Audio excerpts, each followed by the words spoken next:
乌军釜底抽薪，前线部队已占领库尔斯克800余平方公里区域，并不断扩大占领区。二战后，俄罗斯首次丢失城镇，乌克兰正在完成既定的战略目标。乌克兰军神运筹帷幄，两线出击俄本土。在进攻库尔斯克地区的同时，乌军部队宣布进入别尔哥罗德。俄罗斯宣布与乌克兰接壤的3州将进入反恐机制，试图淡化俄本土局势的严重性。精彩资讯即将开始。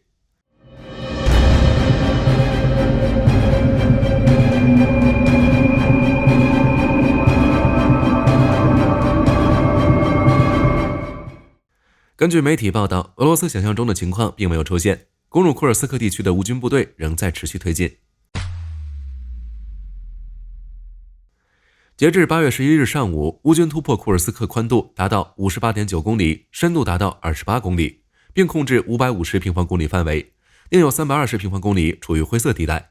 目前乌军正在进行清剿并控制，不到1周的时间，乌军控制面积就已经达到800平方公里以上，并还在不断持续。有消息表示，乌军已经占领克拉斯诺克特亚、布斯科耶，并抵达克列涅沃东部边缘。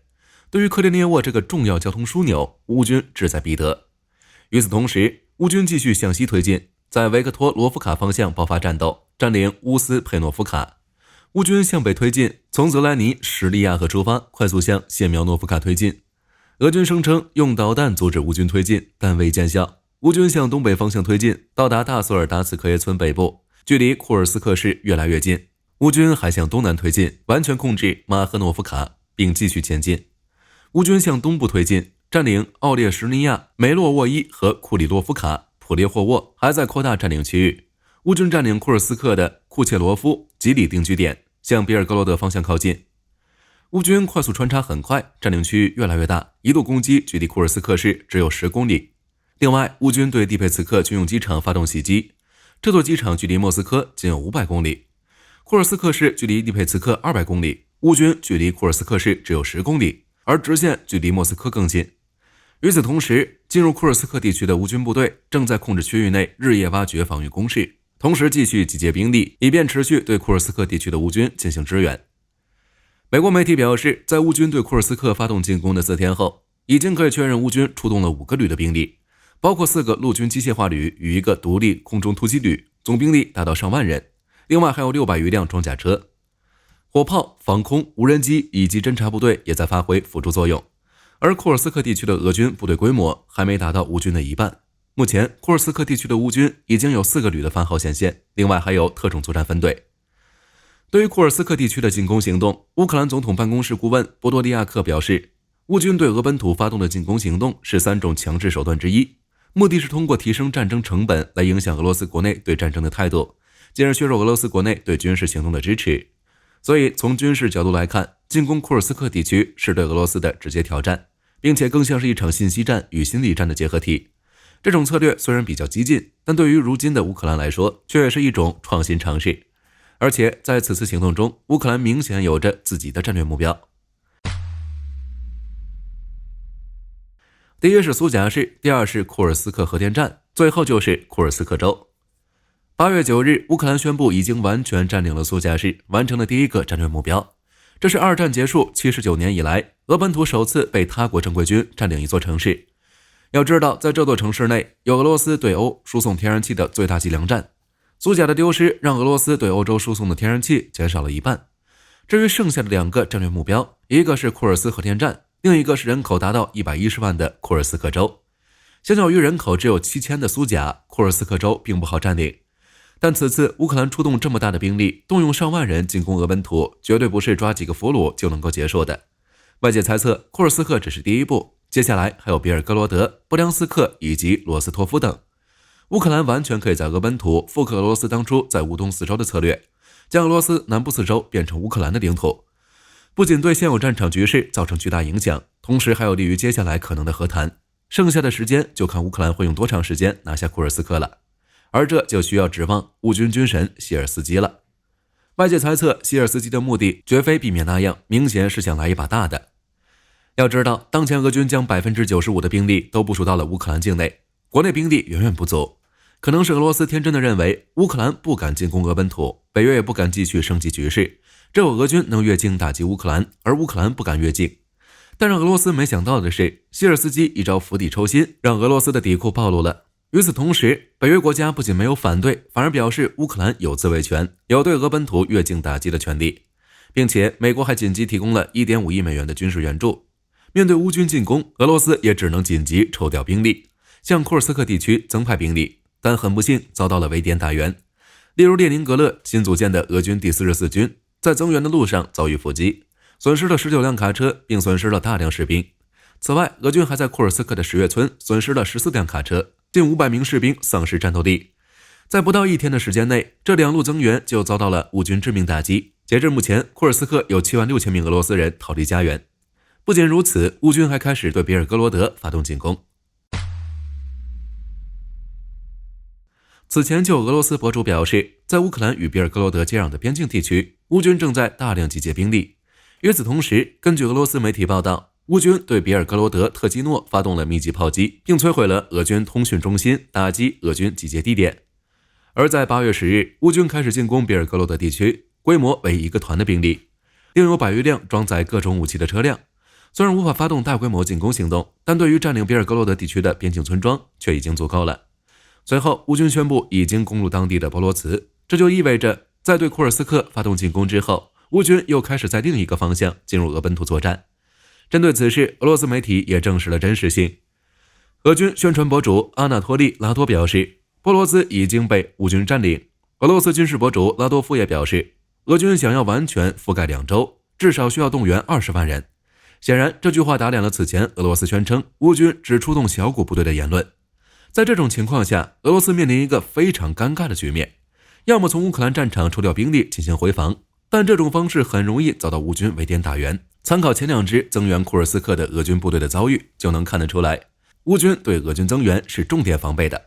但若是任由乌军占领更多土地，使俄本土汇聚更多兵力后，再对其进行阻击的话，希尔斯基可能会进一步向前推进，对俄罗斯制造越来越大的压力。俄罗斯民众的信心、俄罗斯国力以及普京的硬汉形象将瞬间崩塌。而根据战场情报，库尔斯克地区的战斗可能促使俄军从哈尔科夫撤退。俄罗斯媒体还表示，俄军甚至还会撤出沃夫昌斯克。实际上，这也与俄军在哈尔科夫与库尔斯克双线实力有关。一方面，库尔斯克地区正在激战，俄军已经从前线多个战区调兵回防。不仅是从哈尔科夫方向，就连乌东的顿涅茨克同样有大量俄军返回俄本土。另一方面，在近几个月，俄军对哈尔科夫展开猛攻，虽然在前期制造了一些优势，但随着时间的推移，这些优势早就荡然无存，只能选择放弃攻势。与此同时，逐渐在库尔斯克地区站稳脚跟的乌军正在不断加强对当地的影响。比如在乌军控制下的卢比米夫卡，乌军已将当地俄语地标与招牌全部换成了乌克兰语，而这种情况正在库尔斯克多个地区发生。显然，乌克兰正在模仿俄罗斯在乌东地区的方案，进行一系列的特别行动。与此同时，在8月10日，俄罗斯宣布将在乌克兰接壤的3个地区展开反恐机制，包括库尔斯克、别尔哥罗德以及布良斯克。在这些地区，俄罗斯将实行媒体管制，并对当地居民实施部分限制。官方可以对电信系统进行监听，并对邮件实施检查。在驾驶车辆进入执行反恐机制的地区时，执法机构有权检查个人及其携带的物品，并有权利对嫌疑人实施强行滞留与审查等措施。这项决定是由俄罗斯联邦安全局局长亚历山大·波尔特尼科夫做出的。俄罗斯将库尔斯克与别尔哥罗德地区的战事归为反恐行动，明显是为了淡化俄本土局势的严重性。另一方面，在反恐行动中，处理局势是联邦安全局，而不是早让普京失去信心的国防部。但这种演示势必会引起连锁反应，因为乌克兰并非脑门一热进行的，反而是经过精密筹划的。反观俄罗斯，作为曾经的世界第2军事力量，在这场战争中早就被扒了底裤。在二战结束的几十年内，俄本土首次被他国正规军占领一座城市，从当初的1小时22分占领基辅，1周拿下乌克兰，到2年以后俄本土城市被占领，这本身就是一种讽刺。乌克兰总统顾问波多利亚克表示，俄罗斯开始输掉战争，俄罗斯已经失去了令人畏惧的国家声誉。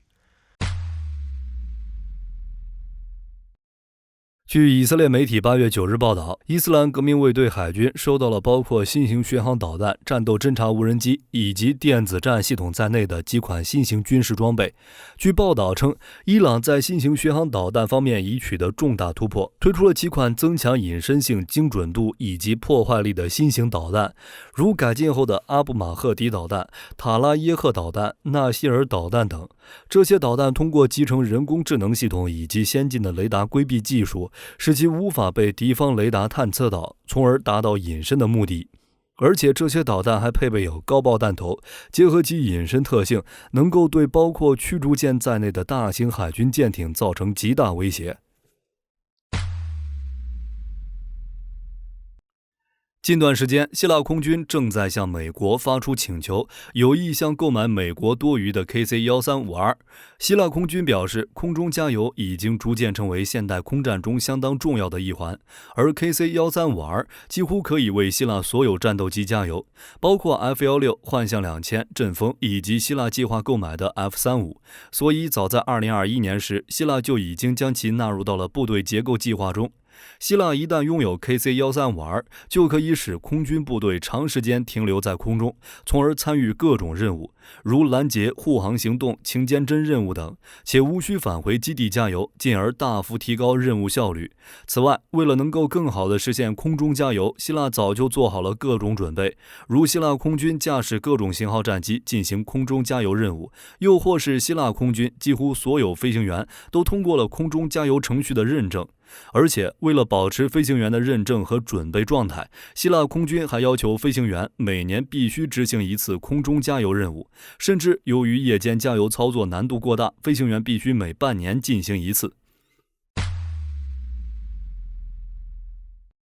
据中时新闻网8月10日报道，H160M 原型机的主机身已在德国完成初步测试，待主旋翼叶片、尾横和主变速齿轮箱制造完成后，将会一起从德国工厂运抵法国南部马里尼亚纳，并完成最终组成程序，预计明年进行首飞。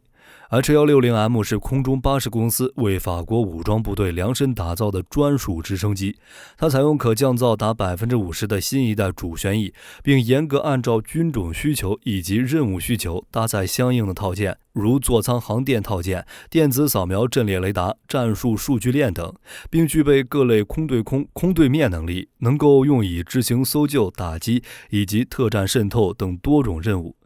按照计划，空中巴士公司预计打造3架 H160M 原型机，若首架原型机首飞顺利，将会推动后续测试与量产等工作，预计到2027年为法国军队接收首批30架 H160M， 以全面取代老化的现役轻型直升机。据今日印度报道，印度空军决定生产200枚阿斯特拉紫苑导弹，该导弹共有3种型号，目前正在服役的是 Mark 1型，而印度将要生产的也是这款导弹。至于23型号，则正处于研发试验阶段。据悉，印度许多先进军事装备都属于外购，为了摆脱对国外武器的依赖，印度多次尝试强化本土制造能力，但大多都会因为各种问题导致无疾而终。而此次的生产行动则标志着印度试图再次强化本土制造力。另外，据印度高级国防官员透露，马克2型的研制工作已经接近尾声，计划在未来几个月内进行首次试验，这将会是印度实现本土导弹现代化的关键一步。受现代化战争影响，传统的远程拦截导弹成本效益越来越低。为解决这一情况，诺斯罗普·格鲁曼公司正在研发一种新型炮击防空系统，能够通过智能弹片速射链炮完成对无人机的低成本消灭。与传统拦截导弹相比， CBAD 系统将具有以下优势：一、性价比高。CBAD 系统具有更加经济实惠的分层终端防御，且具有可扩展的制造基地和简化的物流。二、功能性强。CBAD 系统能够将机炮与空爆和制导弹药相结合，确保其能够适应各种任务需求，而且该系统的分层终端防御能力能够提供很好的保护作用。3. 简化后勤工作 CBAD 系统减少了对复杂供应链的需求，以及与传统导弹系统相关的大量维护工作。通过利用现有的火炮技术，可以简化生产和部署，确保 CBAD 系统随时可用，以满足现代战争的需求。诺斯罗普·格鲁曼公司表示，后续将会继续开发和完善该系统，使其能够为作战部队提供更加可靠的防御机制，以抵御越来越多样化的空中威胁。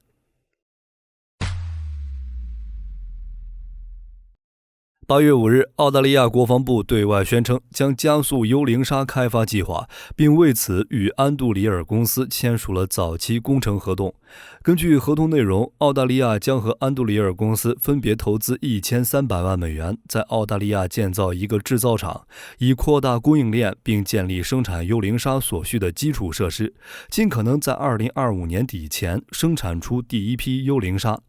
而幽灵鲨的原计划则于2023年启动，由安杜里尔公司与澳大利亚皇家海军国防科学技术集团以及高级战略能力加速器合作，预计在3年内耗资9200万美元，设计生产3辆幽灵鲨原型车。对于幽灵鲨计划的突然加速，表明了澳大利亚打算在短时间内为其武装部队提供关键能力，并加强其工业伙伴之间的关系，以满足当前和未来的国防需求。据《自由时报》8月9日报道，美国海军第19艘，也是最后一艘独立级滨海战斗舰皮埃尔号，已于8月5日正式下水，预计今年底通过海测后，明年将正式服役于美太平洋舰队。结合上美国海军今年7月底接收的自由级南塔基特号以及已下水的自由级舰克里夫兰号，这也就意味着随着皮埃尔号的启用，美军的滨海战斗舰计划将正式告一段落。另外，美军为了维持海上优势，还将持续建造6艘星座级巡防舰，首舰预计于2029年完工出厂。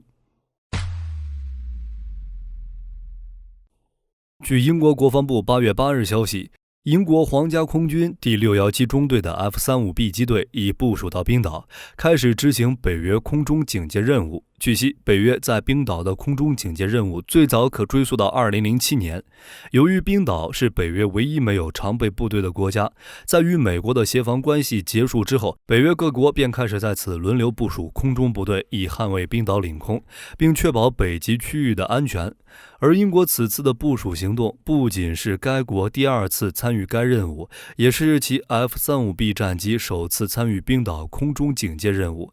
第一次是在2019年，当时英国派出台风战机，共进行了59次飞行训练，以及超过180次的拦截训练。而英国此次派出的 F-35B 机队旨在替代美国空军从6月起部署到这里的 F-15E 机队。此外，英国国防部还表示，为配合北约的整体部署行动，另有6架台风战机与超过200名地勤人员近日也完成了为期4个月的北约东翼空中警戒任务。8月9日，莱茵金属公司对外宣称将向乌克兰提供8个前方外科医疗站，预计于2026年底完成交付。一整套 FST 系统，包括3辆特殊的组装车，车内拥有非常大的内部空间，并配备有 X 光诊断方舱、术前准备方舱、手术方舱以及一个特别护理方舱。另外，还配有发电机和水箱，即使在没有水电的环境中，整个系统也能独立运行至少48小时。FST 所具备的功能，使其能够在战场环境下对受伤士兵进行快速治疗，必要时还能进行手术，大幅降低了伤亡率。值得一提的是，这并非是莱茵金属公司首次向乌克兰提供 FST。早在2023年，德国就已经提供过2个，而且在更早的2022年底，莱茵金属公司还曾向乌克兰提供了一个野战医院。近日，韩国与马来西亚签署了一项协议，计划对马来西亚陆军装备的 K200A1 型履带式步兵战车进行现代化升级。据悉，马来西亚陆军是韩国 K200A1 型战车的唯一出口客户。自1990年代以来，韩国向马来西亚累计交付约111辆 K200A1 型战车，但由于年限已久，该战车的整体性能有所下降。恰逢韩国在 DSA 2024展览会上展示了 K200 系列战车的最新模型，马来西亚随后决定对该战车进行现代化升级。根据两国签署的协议内容，此次升级计划包括集成新的热光学元件、遥控武器站以及增强的动力组。升级地点暂定在马来西亚的布城。